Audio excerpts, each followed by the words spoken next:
For some people, taking a rest day on a multi-day hike like the Camino de Santiago is important and necessary, especially in cases of medical emergency, accidents, and gear mishaps like the loss of a backpack or bedbug infestation. Rest, your doctor would probably tell you, is necessary for recovery and a healthy and balanced mind and body. But is this always true? Here's what happened to me after I took a rest day on the Camino Vasco del Interior. It's been pretty hard going over the past hour or so. I'm out of breath. It's been all uphill on a stony path. Bit of mud just thrown in for good measure. After that rest day, this is tough getting back into the trail, I can tell you.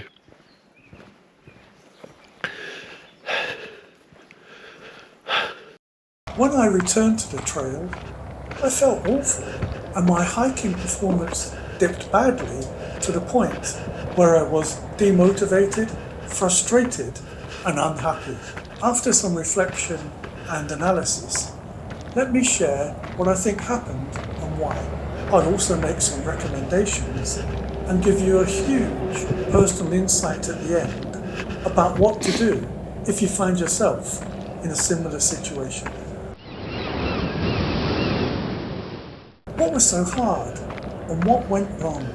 I was hiking from Vitoria-Gasteiz to La Puebla de Arganzon, a distance of about 18 kilometers on a hot, sunny day. I started off well enough, but once I was out of the city, on the uneven and muddy countryside paths, I slowed down. My leg muscles weakened. I got out of breath going up and down hills. I was thirsty, hungry and tired. I simply wasn't prepared, physically and mentally, for the conditions that I'd become used to before I stopped the day before. The mistake I made was that I wasn't rested at all. Instead, I'd softened up. I'd made things worse for myself, not better.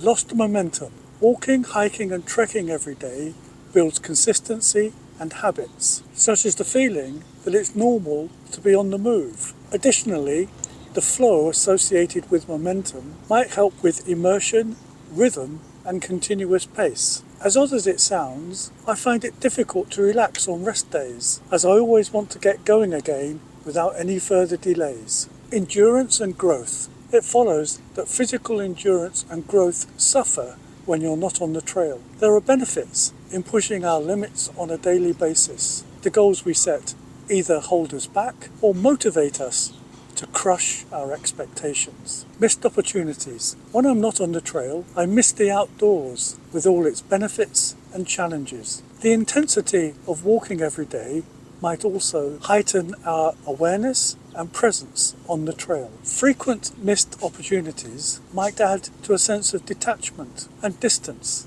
from what we admire and love in life. Simplicity. Taking a rest day increases my exposure to risk and complications. It's stressful finding a hotel or private hostel.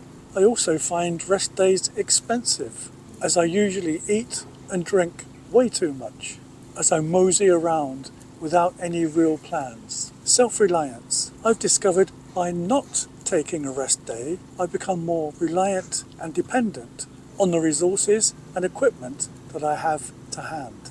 Yes, it's nice to enjoy some home comforts from time to time, but I'd much rather find out how far I can go by making do with what I have. These self-imposed constraints help me plan better and stop whinging about the things that I don't have or can't get. That's usually coffee. Keeping up. There have been many times on long hikes and caminos when I fell behind my friends and companions by taking a rest day. While I might argue that I was listening to my body, taking care of myself, and hiking my own hike, I never caught them up again, and I missed their company and support tremendously. Of course, I could have met new people, but I never did. It was never the same experience with different people.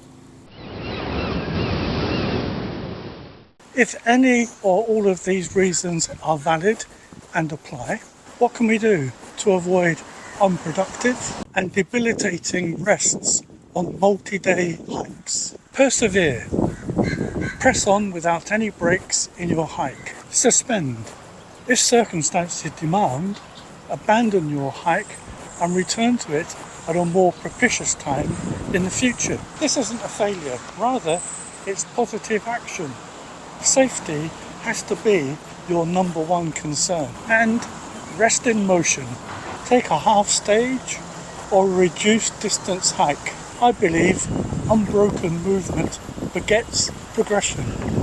We extend ourselves through our experiences on the ground, not in our armchairs or reclining on our beds. I'm glad I had the opportunity on my hike to learn something about my physical, mental and emotional strengths and areas for improvement. I now know that I much prefer to keep moving on the trail because I'm always eager to find out about something I didn't know. A rest isn't always restorative if it's not genuinely needed or earned. Of course, I realise and understand that we all have different needs and circumstances vary from one hiker to the next. But let me, in closing, invite you to reflect on your needs for rest days versus pushing through on your hikes. Let me know what you come up with in the comments below.